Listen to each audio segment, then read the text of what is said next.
Hola, soy Isash Gisela Ramírez Espinosa, soy psiquiatra y psicoterapeuta y vamos a ver el día de hoy el entrenamiento de habilidades de atención plena para el tratamiento del comportamiento suicida. Todo esto como parte del curso de especialización en identificación, valoración e intervención del comportamiento suicida.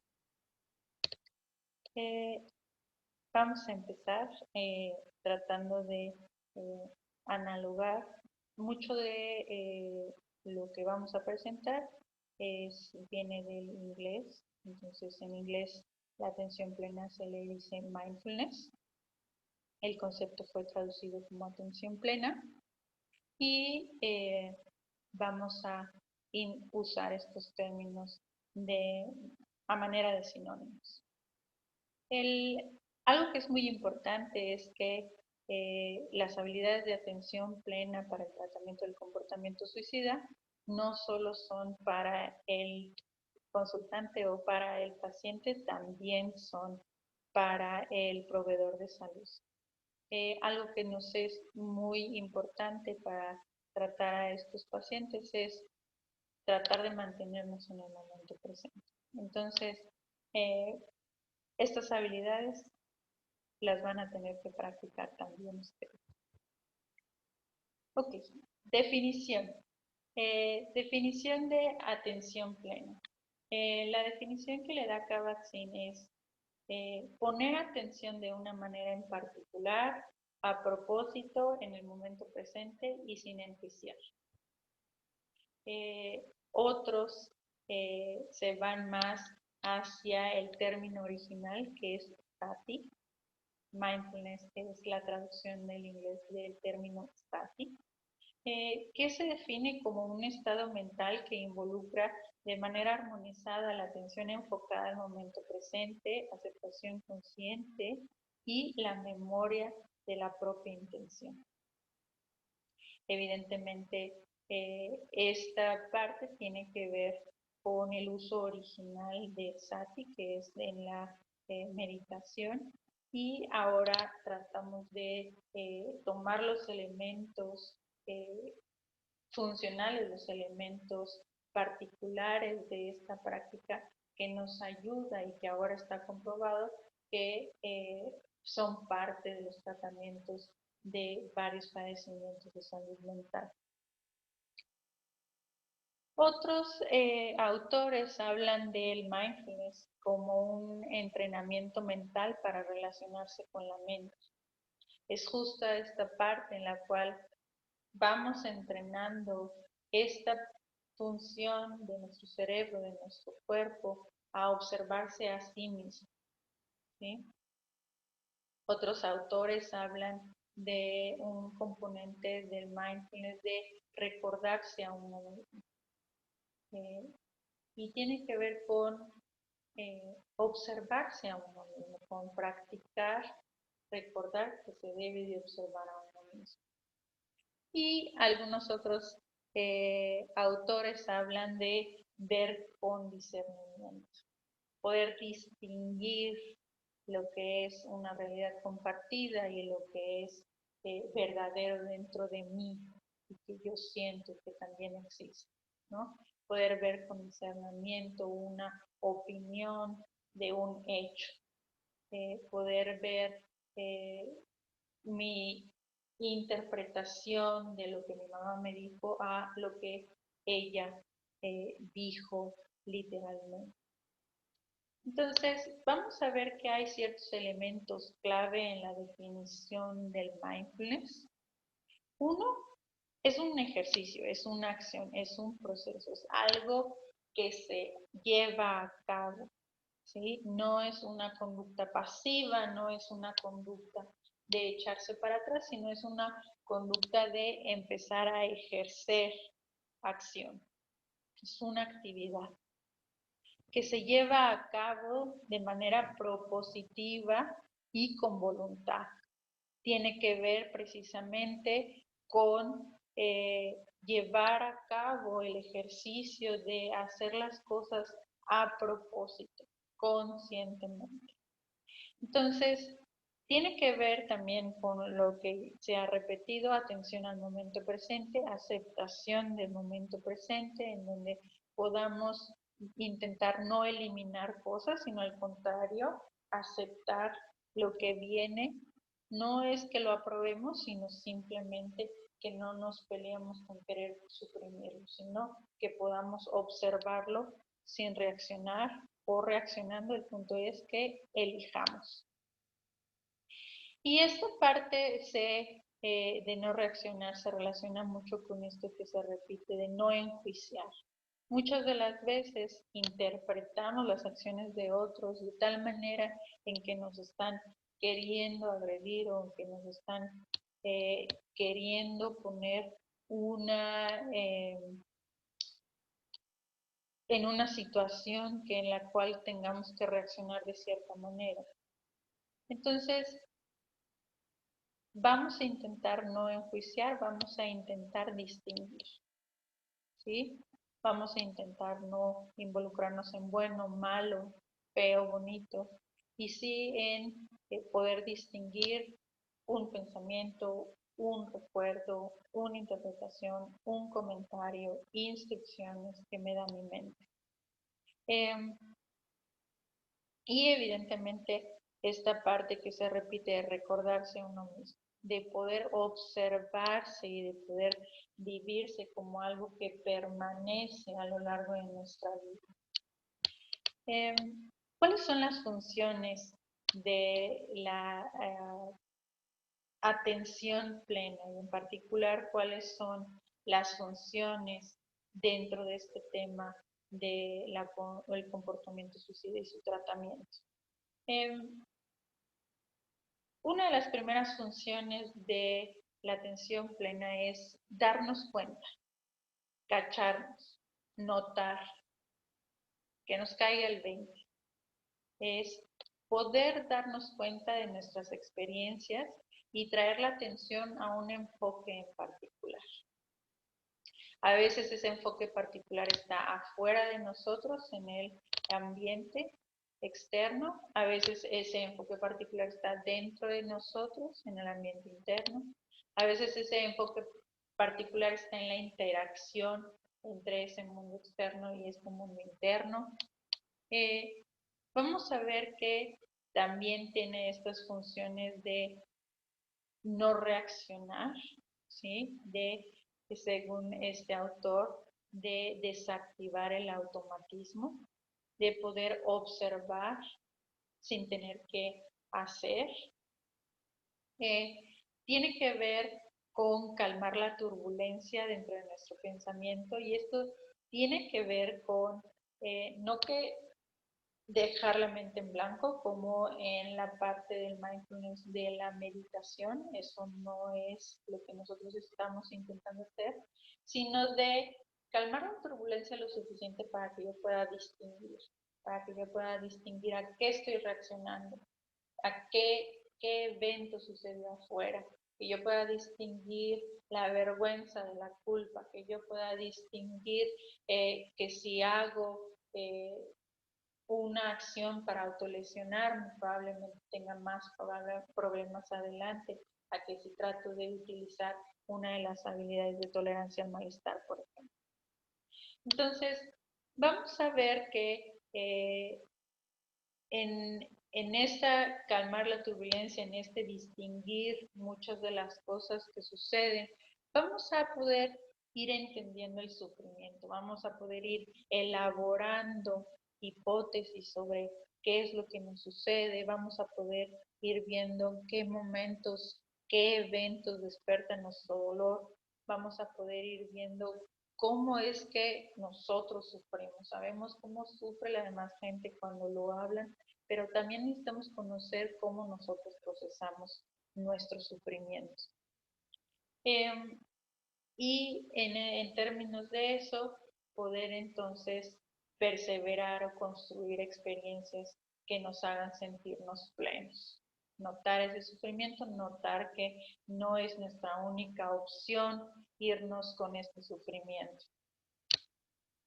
Y según Marsha Linehan, las metas que ella pone para el entrenamiento de habilidades en atención plena, es esta parte de disminuir el sufrimiento, aumentar la sensación de felicidad, aumentar el manejo de nuestra atención y lo que nuestra mente hace, experimentar la realidad tal cual es y construir una sensación de mismidad, una sensación de conexión con el universo en el cual podamos distinguir el todo de lo que soy yo y yo de todo eso que es el todo. Y ver esta conexión, ver cómo interactuamos. Hay mucha evidencia actualmente sobre el mindfulness y sus efectos para enfrentar la ideación suicida. La atención plena ayuda, uno, a darnos cuenta de que apareció este malestar. A veces no es la ideación suicida, a veces todavía no es la planeación, a veces todavía no es la rumiación, a veces es simplemente como esta parte de la sensación de pensar que a lo mejor estaríamos mejor muertos. Desde ahí, si nosotros empezamos a intentar practicar esto diario, vamos a empezar a detectar cuestiones muy sutiles de nuestras sensaciones y de nuestro pensamiento. Hay maneras en las cuales el mindfulness lo logra y tiene que ver precisamente con, uno, darnos cuenta, con dos, tener esta conciencia y esta disposición a notarlo, y tres, a tomar a lo mejor un poco de distanciamiento, un poco de perspectiva, para no tener que reaccionar a eso, sino poder observarlo y elegir entre todas las opciones que puedo pensar en ese momento. Hay varios ámbitos en los cuales el mindfulness se ha probado ser una intervención útil en la ideación suicida y en el comportamiento suicida. Hay ámbitos escolares, hay ámbitos de estudios de que personas que sufrieron bullying, de maltrato, de violencia, y evidentemente todos hablan de esta parte en la cual darse cuenta de que estás ya involucrado, por ejemplo, en una rumiación, en una fantasía, en una planeación, puede empezar a, de alguna manera, a darnos la opción a tomarlo en cuenta sin tener que reaccionar en eso. Evidentemente, en todos estos estudios, la práctica del mindfulness ha sido supervisada, ha sido acompañada de un terapeuta, ¿sí? Porque evidentemente en el momento en que cobramos más conciencia, en el momento en que nos permitimos quedarnos con una sensación desagradable, empieza a surgir malestar. El mindfulness es este tipo de intervención que a veces se siente como que nos están abriendo los ojos y a cosas que nos duele ver. Entonces es muy importante que siempre que se haga mindfulness se haga con alguna supervisión o con alguna acompañamiento. ¿Sí? ¿Cómo se relaciona el mindfulness o la práctica del mindfulness a las conductas suicidas? Es uno en esta parte de darnos cuenta de que la ideación suicida llegó. Dos, estar dispuestos a dejar estar la ideación suicida sin reaccionar a ella. Tres, darnos cuenta de que podemos elegir alguna otra cosa. Cuatro, notar que vienen los impulsos acompañados de esto y notar que podemos llevar a cabo alguna otra acción, tomar acciones balanceadas desde mente sabia, por ejemplo, y evidentemente para después entonces tomar acciones pertinentes más a lo que yo quiero vivir, lo que yo quiero construir y no hacia una conducta autolesiva. El caso de Karen, Karen es el nombre ficticio, El caso de Karen es un caso que nos permite ver precisamente en qué parte pudiera entrar la atención plena como una habilidad a practicar. Cuando hacemos el análisis de uno de los eventos de crisis con autolesiones, vamos viendo de qué se va dando cuenta y entonces vamos iniciando la parte de soluciones, de meter la habilidad de atención plena en alguno de estos puntos. Karen describe que estaba en clase, recibe un examen parcial con una nota reprobatoria e inmediatamente empieza a notar mucha vergüenza, empieza a notar que se pone roja, empieza a notar que no quiere que nadie más vea, empieza a notar entonces que piensa en que sus papás van a ver esta calificación y la van a regañar. Comienza a tener miedo ante esa posibilidad y ante ese miedo empieza a tener ganas de huir, a tener ganas de no enseñárselos, de no tener que entrar a esa situación, a esas circunstancias. Ante todo esto y con este miedo y con el impulso de huir, Karen decide salirse de clase, ir al baño y cortarse.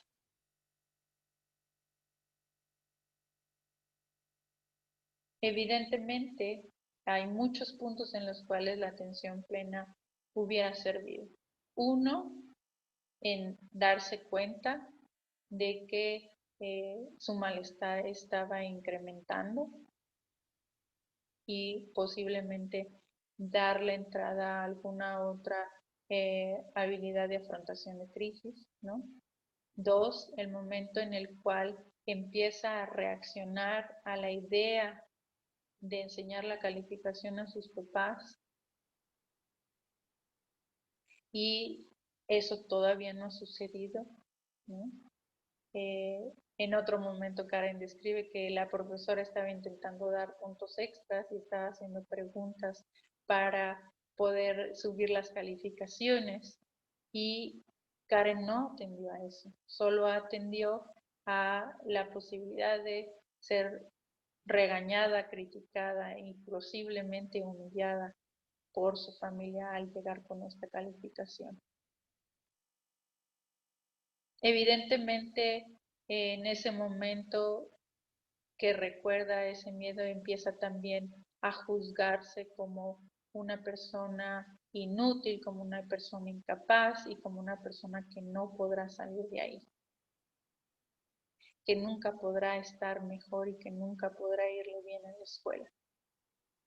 Entonces, la parte de atención plena también hubiera entrado para poder notar que eran juicios y no descripciones, que eran interpretaciones y no hechos.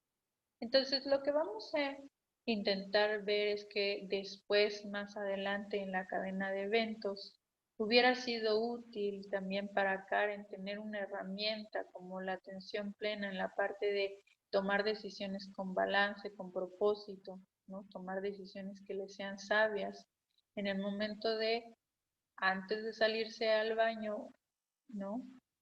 Poder permanecer o pedir ayuda.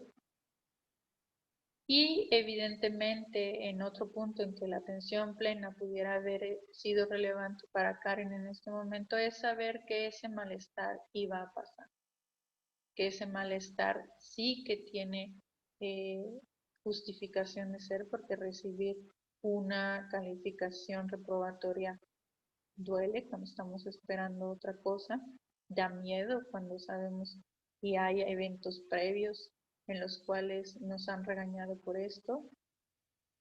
Y evidentemente la atención plena en esta parte de darnos cuenta de nosotros mismos, de recordarnos a nosotros mismos, Karen hubiera podido a lo mejor notar que ese era un momento en su vida y que probablemente ella sigue existiendo aún después de estar tan avergonzada o triste por su calificación. Entonces, ahí tenemos 4 momentos principales en los cuales las habilidades de atención plena hubieran ayudado a Karen.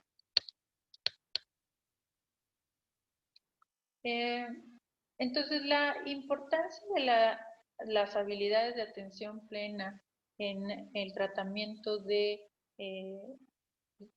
del comportamiento suicida, en esta parte de los factores distales, los factores que van, por así decirlo, poniendo los bloques o que van creando este contexto en los que el individuo se va vulnerando, tiene que ver con esto, tiene que ver con empezar a cacharnos mucho antes de la crisis, empezar a tomar decisiones más enfocadas a la vida que queremos construir antes de las crisis. Tiene que ver con tener esa posibilidad de vernos a nosotros mismos como un todo y como algo que va a irse construyendo a lo largo del tiempo y que va a permanecer eh, y que va a ser que puede ser la responsable de los resultados en su vida. Entonces, hay ejercicios formales, hay ejercicios de práctica formal, ejercicios de práctica informal, y evidentemente algunos son más característicos que otros. Por ejemplo, la práctica que normalmente hacemos es observar la respiración estando sentado, ¿no? La práctica sentado, que lleva a una posición en particular, los 2 pies bien plantados en el piso, los brazos recargados sobre las piernas, la espalda recargada y recta y nuestra mirada hacia adelante. No se nota mucho, pero mis ojos están abiertos y están mirando hacia el piso, 1,5 metros hacia adelante de mí. Y en la práctica informal pues está esta parte en la cual podemos permitirnos ser conscientes del momento presente, atender al momento presente con propósito en cualquier actividad de nuestra vida. Ahí me tienen lavando los trastes y evidentemente poniendo mucha atención a las manchitas que no se le quitaban.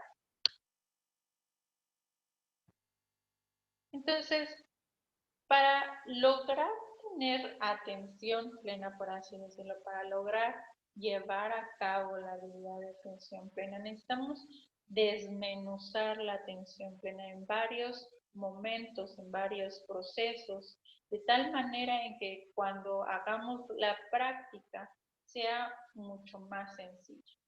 Entonces, Marshall Linehan propone una división de todas estas habilidades de atención plena y las divide en varias familias que tiene que ver con el qué hacer, ¿no?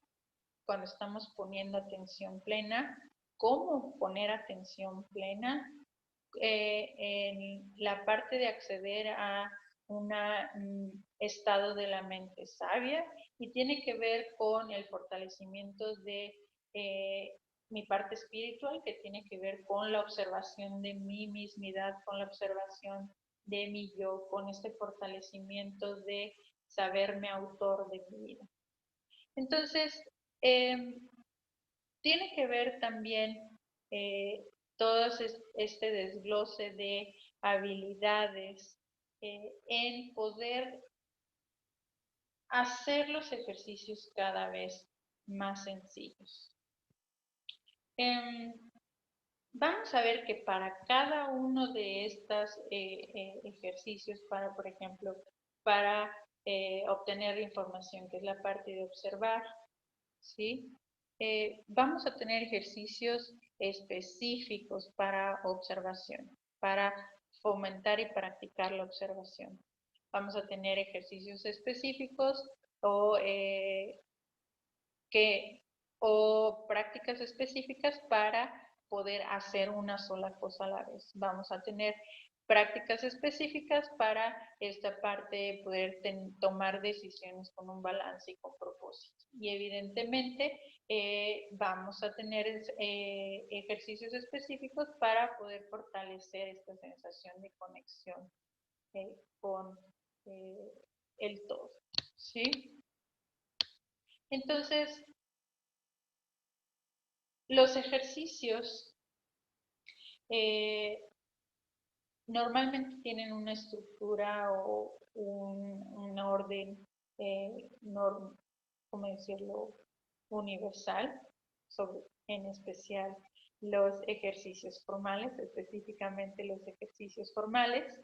Y vamos a ver que todos los ejercicios formales tienen una introducción al ejercicio, en donde se menciona qué parte de atención plena se va a practicar, tienen instrucciones, marcan de manera muy explícita el inicio del ejercicio, se lleva a cabo el desarrollo del ejercicio, se marca de manera muy particular el final del ejercicio y hay siempre una retroalimentación, hay una parte de ensayar el describir lo que empezamos a notar. En los ejercicios de práctica es muy importante mantenerlos simples, ¿sí? Lo más sencillo que se pueda.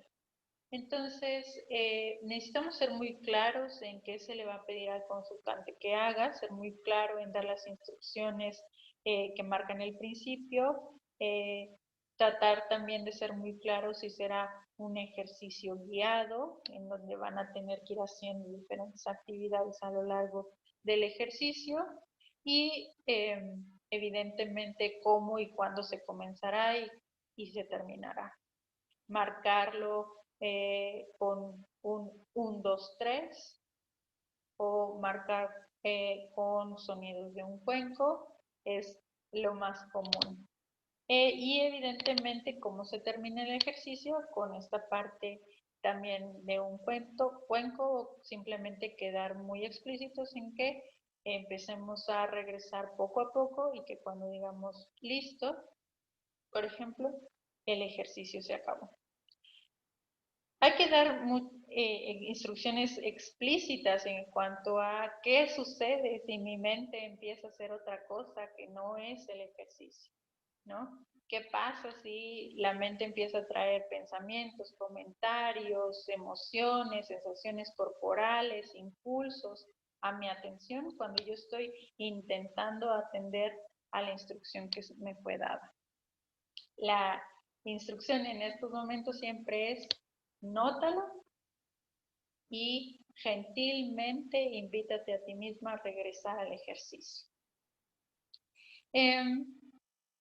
Es muy importante notar aquí que no estamos eliminando estímulos, no estamos rechazando, no estamos queriendo suprimir algo, no. Estamos queriendo aceptar que lo que pase, pase sin tener que reaccionar a ellos en el momento en que aparezcan, sino empezar a cuestionarnos si queremos o no responder. Algunas recomendaciones aparte de esto es mantener los ojos abiertos lo más posible. Para algunos consultantes esto es difícil, entonces invitarlos a que cada vez que puedan vuelvan a abrir los ojos. Mantener los ejercicios muy cortitos, de 1 a 5 minutos, e involucrarse en la práctica del consultante, en donde estemos monitoreando sus respuestas, en donde estemos monitoreando su comportamiento a lo largo del ejercicio y evidentemente al principio sobre todo poder hacerlo con ellos, acompañarlos de tal manera en que se vaya mostrando por lo menos la conducta pública a la hora de hacer el ejercicio. Y evidentemente algo que es muy útil es conectar el ejercicio con lo que se tratará, lo que se hará o lo que sucede dentro de la sesión. Los recursos necesarios son que el terapeuta esté entrenado, eso es lo principal. que el terapeuta por lo menos haga sus prácticas diarias de mindfulness, ¿sí? Entonces, los recursos necesarios eres tú principalmente, tú como proveedor de salud. Manejarte a ti mismo con atención plena. Practicar los ejercicios de mindfulness y cacharte, notar, darte cuenta cuando estás queriendo o estás a punto de criticar o de corregir al consultante, detenerte, aceptar que vino ese impulso y redirigirlo a seguir aceptando, seguir observando, seguir queriendo obtener más información. Recordar que aceptar no es que aprobemos, no es esa parte, sino el simple hecho en el cual yo elija qué hacer con esto que fue puesto enfrente de mí. Si te pierdes o te distraes durante la práctica o durante la sesión, igual que los consultantes, regresar inmediatamente al momento. Otros materiales que se pueden llegar a necesitar son objetos para observar o describir, alimentos para hacer estos ejercicios de mindful eating o de alimentación con atención plena, historias que despierten algunos juicios, de tal manera en que podamos despertar esa parte para resaltarla y que sea más fácil notarlo. Hojas de papel para dibujar, para escribir con la mano no dominante, para cortarle un pedacito y hacer algún ejercicio de conexión. Ok, vámonos por partes entonces. Punto número 1, la primera parte que se tiene que hacer al hacer atención plena. O que se tiene que aprender por lo menos. La parte de observar. ¿Qué quiere decir obtener información? A veces esta observación viene de afuera, a veces la información viene de afuera, a veces viene de adentro y tenemos que ser muy listos a la hora de discernir. ¿Qué es un recuerdo, por ejemplo, de haber visto de que mi mamá me regañó ayer y me gritó? Estoy escuchando en este momento que mi mamá me está gritando, ¿sí? Entonces, observar y obtener la información tiene que ver con esa parte. Y algo que hacemos mucho en esta parte es intentar utilizar nuestros 5 sentidos para que siempre balanceemos de dónde viene la información. Muchas veces la información viene mucho de adentro y dejamos poco o le damos poco lugar a la información que viene de afuera. En la parte de observar, sobre todo hacia afuera, lo que vale mucho la pena resaltar es que si estamos viendo, solo estamos viendo, si estamos escuchando, solo escuchando, oliendo, oliendo, degustando, degustando, tocando, estamos haciendo esa parte, ¿sí? De tal manera en que intentemos que aquí haya lo menos palabras posibles, ¿sí? Que podamos simplemente ver, notar el pensamiento, verlo pasar, ver la imagen que surge dentro de nuestra mente. Para que después entonces podamos pasar a otra de las actividades que se hace o dentro de este proceso de la atención plena, que es describir. Describir va a ser poner en palabras esa información que fue observada. Entonces, en este primer momento lo que vamos a tratar de hacer es como llevar la atención hacia allá. A veces en este llevar la atención a ese estímulo que se está asignando, vamos a tratar de enfocar nuestra mente. A veces lo que vamos a tratar de hacer es abrir nuestra mente para obtener más información. Vamos a tener que especificar qué tipo de ejercicio es a la hora en que demos las instrucciones. Entonces, vamos a ir viendo que se observa, en otro momento se describe y en otro momento se participa. ¿Esto qué quiere decir? Actuar con atención plena, entrar de lleno y con conciencia a la vida. Algunos otros dicen algo como fluir y evidentemente actuar en conexión con el momento presente, siempre estando atentos al momento presente sin juicios, ¿sí? Entonces, para hacer atención plena vamos a hacer 3 cosas: observar, describir o participar, ¿sí? La mayoría de nuestras acciones caen en alguno de estos rubros, ¿ok? Quiero decir que no es que sean 3 acciones al mismo tiempo, sino que a veces muy seguido es una después de la otra. Observo, luego describo y luego decido hacer, ¿ok? Entonces vamos a intentar, no siempre son seguidas, a veces solo participo, a veces solo observo, a veces solo describo, ¿sí? Aquí la situación está en que segundo a segundo, si estoy observando, tratar de observar sin juicios, solo observando y observando lo que funciona. Observando de una manera efectiva que me permita a mí obtener la información que necesito para acercarme a donde quiero estar. Si estoy describiendo, describir sin juicios, haciendo una sola cosa a la vez y describiendo de tal manera que me funcione, ¿sí? Que esa actividad de describir me acerque a donde yo quiero estar. Si estoy participando, participar sin juicios, haciendo una sola cosa a la vez y haciendo lo que es efectivo, haciendo lo que funciona para acercarme a lo que me es valioso.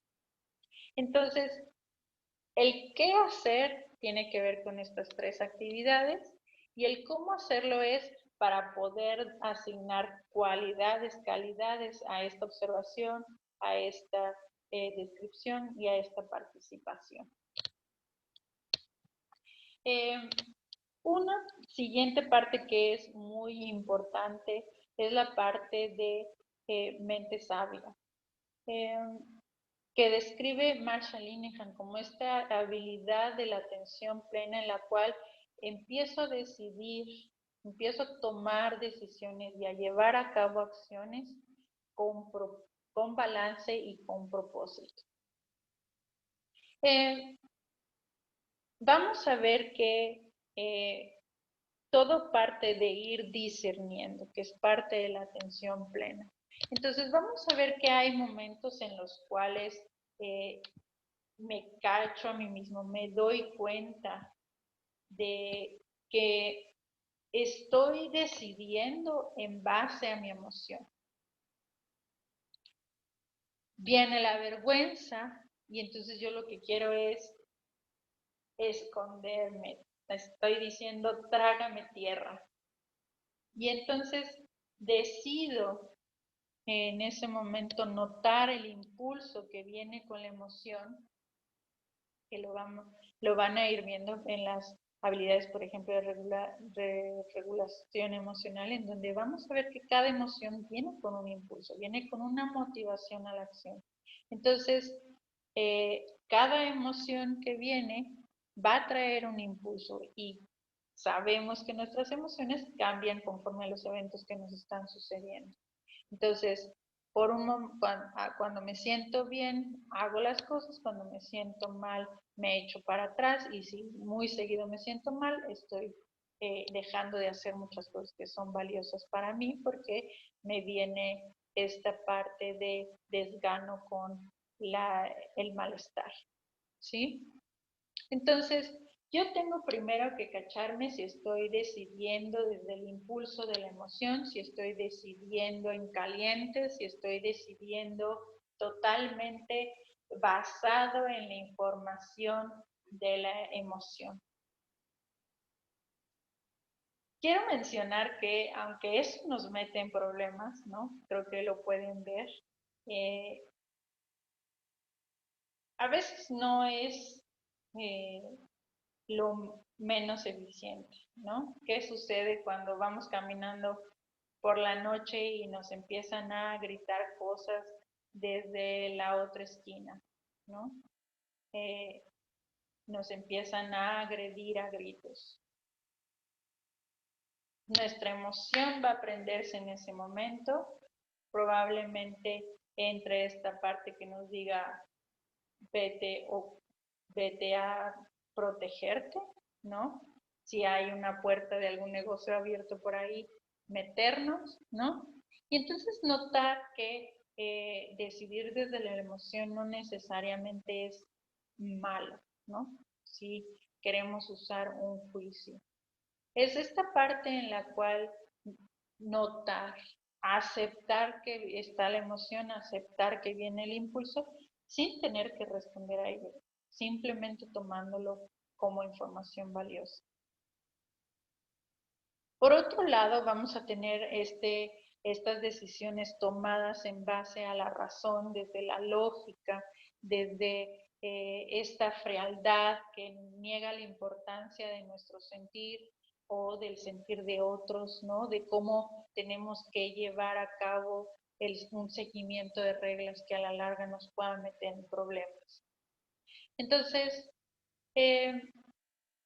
decidir desde la razón a veces tampoco es tan buena idea, sobre todo si queremos pelearnos con tener la razón y no en, por ejemplo, fomentar una relación de respeto donde la otra persona se sienta respetada, ¿no?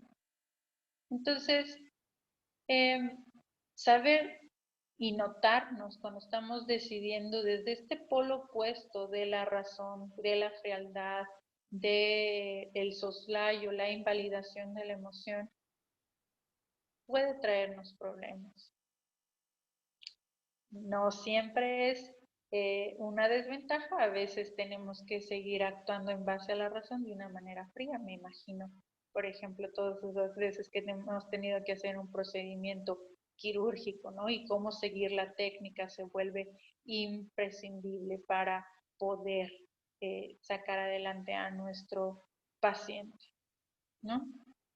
Entonces, decidir desde la emoción, decidir desde la razón, no, por eso no nos sirven los juicios de bueno o malo, porque es algo que depende mucho del momento presente, ¿cierto? Entonces, algo que también nos tiene que ayudar a tomar estas decisiones con sabiduría, estas decisiones con balance y propósito, tienen que ver con decidir desde lo que es valioso para mí, decidir con esto en mente, acordarme de nuevo de mí mismo y de lo que es valioso para mí. Entonces, es parte de actuar con sabiduría, esta parte de ver no solo el corto plazo, sino también el largo plazo. Es esta parte del proceso de toma de decisiones que lleva balance y lleva propósito. A esta parte Marshall Linehan le llama mente sabia, es decidir en un estado de mente que nos lleve a balancear la información desde la emoción, la información desde la razón, la información desde el momento presente y el contexto actual y desde lo que es valioso para mí. Evidentemente, esta habilidad, una vez que se practica, comúnmente se traduce a acciones que sean balanceadas, que sean sopesadas y que se encaminen a llevarme a mí misma a donde quiero ir. Algo que nos ayuda a ir notando si estamos en un polo o en otro, si estamos en algún estado de la mente en particular, en el emocional, en el racional, es hacernos preguntas. ¿Estoy siendo impulsiva? ¿Estoy haciendo algo en caliente? ¿No? ¿Estoy reaccionando? ¿Estoy siguiendo la lógica? ¿Estoy siendo demasiado fría? ¿Estoy invalidando lo que siento? ¿Me voy a arrepentir de esto? es otra de las que nos ayuda a ver tanto el corto como el largo plazo, con preguntarnos si con esta acción estabas honrando lo que es valioso para ti y evidentemente ir pensando en este momento qué puedo hacer para dar un paso y acercarme a lo que es valioso para mí. Todas estas preguntas me las puedo ir haciendo y me van a ir acercando a esa decisión con balance y con propósito. Yo les preguntaría en este momento, el estar aquí, el estar tomando esta clase, ¿qué tan valioso les es? Esta decisión de permanecer se toma desde la lógica, se toma desde la emoción. Esta decisión de permanecer en clase y de tomar este curso, de ver las clases, de hacer las lecturas, ¿sí? Atiende a su momento presente, atiende a lo que necesitan hacer para acercarse a lo que les es valioso. Y este otro grupo de ejercicios para fortalecer mi yo, para fortalecer mi mismidad, tiene que ver con aumentar la autoobservación, aumentar la autocompasión, fortalecer mi sentido de mismidad y distinguir entre yo y los demás. Tiene que ver con esta parte más hacia la vivencia y la experiencia de mi mismidad, de encontrarme a mí misma, observarme a mí misma. Tiene que ver con empezar a conocerme sin los juicios, sin las interpretaciones, sino empezar a notarme y a observarme cómo reacciono, qué me viene a la mente y de qué soy capaz, ¿no? Más allá de las etiquetas o de las categorías, tiene que ver con verme tal cual soy, sin exigencias, sin críticas. Tiene que ver con verme a mí mismo como contenedor de las experiencias y no como ser las experiencias, ¿no? Verme a mí misma como una persona que experimenta miedo y no como mi miedo que me hace temblar, ¿no? Entonces, vamos a ir viendo que todas estas habilidades nos ayudan precisamente también con la sensación de conexión con el contexto, de cómo yo, de la calidad de mi conexión con el resto, ¿sí? Cómo yo me conecto con los demás. Evidentemente, estos ejercicios para cada uno de ellos viene seguido de un momento de retroalimentación. Normalmente hacemos principalmente estas 4 preguntas. ¿Qué notaste durante el ejercicio? ¿Sí? Siempre tratar de preguntar de una manera curiosa y con interés, nombrando lo que el paciente describe. ¿Te diste cuenta de que ese pensamiento, de que esa emoción, que esa sensación, ese impulso, que ese, ¿cómo decirlo? Cuando te diste cuenta de eso, ¿sí? ¿Qué hizo tu mente?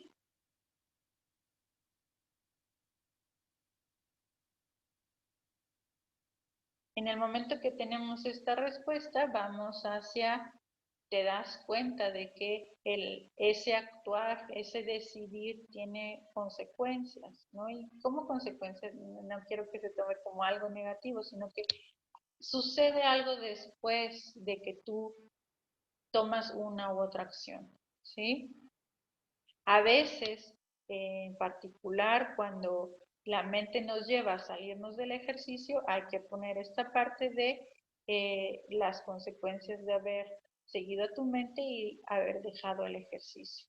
A veces cuando lo que notan es que hay cosas que le ayudaron a permanecer en el ejercicio, entonces te das cuenta de cómo en el momento en que notaste tu respiración, tu cuerpo se relajó y esto te permitió seguir en el ejercicio.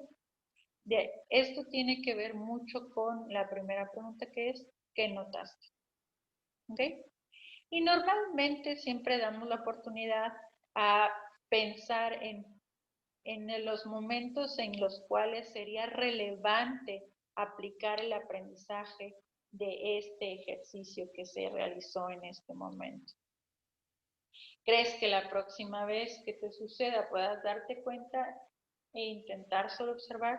Es decir, puedes darte cuenta de que tu mente te distrajo de lo que necesitabas hacer, o puedes darte cuenta de que esto que hizo tu mente te ayudó a permanecer en la tarea, y entonces intentar solo observar la próxima vez sin tener que reaccionar. De tal manera en que nosotros dejemos actividad de práctica y empezar a comenzar la habilidad. Quisiera darme un momento para que hagamos un ejercicio. Les voy a pedir que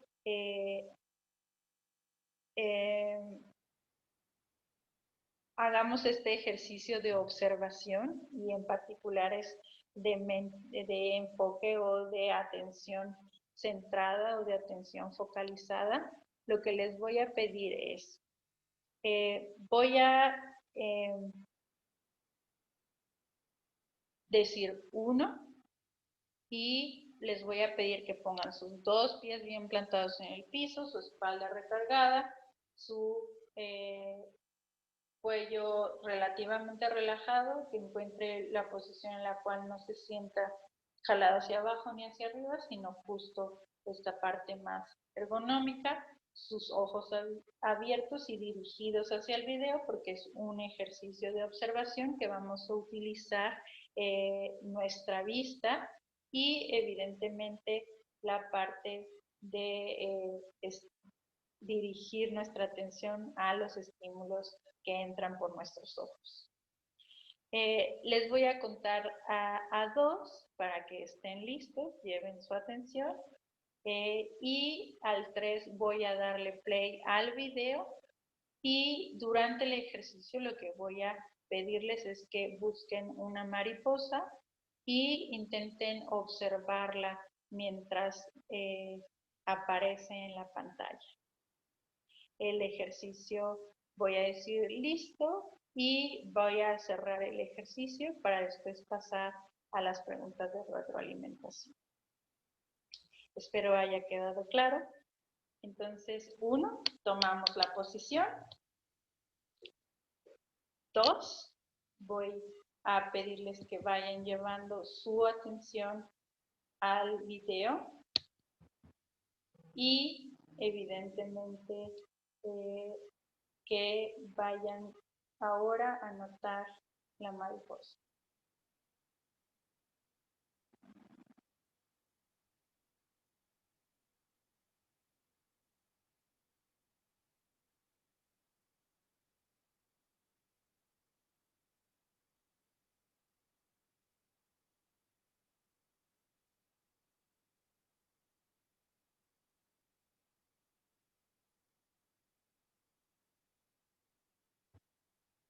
Y listo. Entonces, en estas preguntas de retroalimentación yo les pregunto a ustedes, ¿qué notaron durante el ejercicio? A lo mejor fue muy rápido, a lo mejor noté que pasó muy rápido, que la mariposa se quedó quieta, a lo mejor noté que mi mente no alcanzó a notar hasta después que la mariposa ya se había quedado quieta. Cualquier cosa que haya notado. Aquí lo valioso, lo que sigue es preguntar, ¿te diste cuenta en el momento, te observaste a ti mismo en el momento en que estabas observando? ¿Hubo palabras? ¿No hubo palabras? ¿Pudiste solo observar? ¿Pudiste observar sin juicios? ¿Pudiste observar haciendo una sola cosa a la vez? ¿Pudiste observar efectivamente, es decir, pudiste seguir la instrucción del ejercicio. Si no, si sí, ¿qué hizo tu mente? ¿Qué hiciste con toda esta información que trajo en esos 30 segundos? ¿Qué trajo tu mente y qué hiciste con eso que trajo tu mente? Y no solo eso, sino también empezar a notar qué es lo que podrías hacer la próxima vez que se te pida o que necesites poner atención a una sola cosa, llevar tu vista a un solo estímulo, ¿sí? Y tu mente haga algo como lo que hizo ahorita.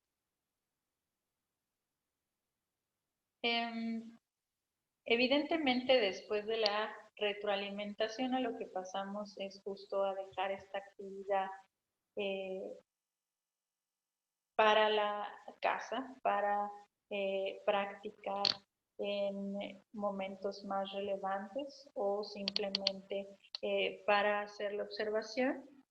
Y es muy importante mencionar que esto es imprescindible. Hacerlo para practicar la atención plena solo por practicar en situaciones clínicamente relevantes, evidentemente vamos a ir viendo cómo llevar la atención plena a momentos más complicados y evidentemente recordar la relevancia de usar esta habilidad en el día a día. Algo que nosotros normalmente hacemos para revisar si se hizo o no la habilidad es esta serie de preguntas. Número 1, preguntar, ¿practicaste la atención plena? ¿Practicaste algún ejercicio de los que habíamos quedado? Si sí, ¿en qué situación? ¿Cuál era tu objetivo? ¿Cómo la practicaste? ¿Cómo hiciste atención plena? ¿Qué hiciste más? Vi más la mariposa, me quedé más tiempo viendo. ¿Qué hiciste menos? Irme con que si hay personas atrás, con que dura muy poquito. No me fui con juicios, me permanecí más mirando y viendo la mariposa. Del 0 al 100, ¿qué tan efectivo te fue para alcanzar ese objetivo? Si el objetivo era solamente practicar, del 0 al 100, ¿qué tan efectivo te fue? ¿Harías algo diferente? Es una de las preguntas que hacemos. Y del 0 al 100, ¿qué tan probable es que vuelvas a practicar? Nos sirve mucho decir esto del 0 a 100 porque evidentemente nos ayuda a ver qué tan dispuesto o motivado está para hacer esta parte de la práctica siguiente. Cuando hacemos la revisión de una habilidad de atención plena que esperábamos que sí se llevara a cabo y no se llevó a cabo, normalmente vamos viendo alguna serie de obstáculos para poder al final llegar a una solución a este obstáculo. Normalmente siempre tenemos que empezar por si tenía claro qué es lo que tenía que hacer. Muchas veces no tenía claro que tenía que hacer el ejercicio de observar la mariposa de aquí a su próxima consulta. Entonces no lo practico. Entonces, si ese es nuestro primer obstáculo, tendremos que dar una solución a esta parte. Si sí sabía, ¿no?, que tenía que hacerlo, nos sirve mucho preguntar con curiosidad si sabía cómo, cuándo, dónde, si se agendó, porque muchas veces, y sobre todo cuando estamos intentando implementar la actividad, empezamos a agendarlo de manera propositiva. Entonces, si no sabía, si no lo agendaron, tendremos que encontrar una solución a eso. Si había disposición para hacerlo, tenemos que preguntarlo porque muchas veces ese es uno de nuestros obstáculos. Sí sabía, sí lo agendamos, pero que no tenía ganas. Entonces necesitamos explorar qué es eso que se está interponiendo en la disposición. A veces sí sabíamos, sí lo agendamos, sí teníamos disposición y nada más no nos acordamos. Entonces necesitamos poner una solución a esto. Y evidentemente, si el obstáculo no es ninguno de estos, encontrar una solución, de explorar cuál es ese obstáculo y encontrar una solución. ¿Cómo nos vamos a dar cuenta si el consultante está adquiriendo la habilidad? Si nosotros mismos estamos pudiendo hacer las cosas con mayor atención plena. Vamos a ver que tenemos más información, que podemos dar más detalles, que podemos describir más, ¿sí? No solo eso, sino que la información se distingue, la información es puntual, la información tiene un orden, ¿sí? Y evidentemente se distingue de la información que viene de afuera a la información que viene de adentro. Normalmente, como nos damos cuenta, es porque contemplamos más. Y a esto no me quiero referir a que nos quedamos pasivos, sino en esta parte de observar sin reaccionar. Nos damos cuenta, nos cachamos a nosotros mismos haciendo juicios más pronto. Nos damos cuenta más rápido de cuando nos desviamos del camino. Y evidentemente, por lo tanto, regresamos a las conductas que no son valiosas más rápido. Evidentemente tiene que ver con que entre más practiquemos, pues más presentes nos sentimos en nuestra propia vida. Más nos sabemos autores de nuestro propio camino. Y evidentemente algo que nos hace ver que nuestro consultante está practicando o que nosotros estamos practicando es que tomamos decisiones, llevamos a cabo acciones dirigidas a ser la persona que queremos ser, tomamos acciones dirigidas a lograr nuestras metas. ¿Sí? Si nuestra meta es atender a este consultante con toda la atención posible, entonces, y nos cachamos más siguiendo las instrucciones, siguiendo los protocolos, probablemente estemos yendo por el camino de atender a nuestros consultantes con atención plena. Entonces, hasta aquí la clase, la sesión de preguntas y respuestas. Vamos a hacer prácticas porque, como ya lo dije, la atención plena no solo es para el consultante, también es para el tratante. Entonces, vamos a intentar hacer todos los ejercicios de práctica posibles en la sesión de dudas y de respuestas. ¿Ok? Prepárense para una sesión de actividad. Muchas gracias.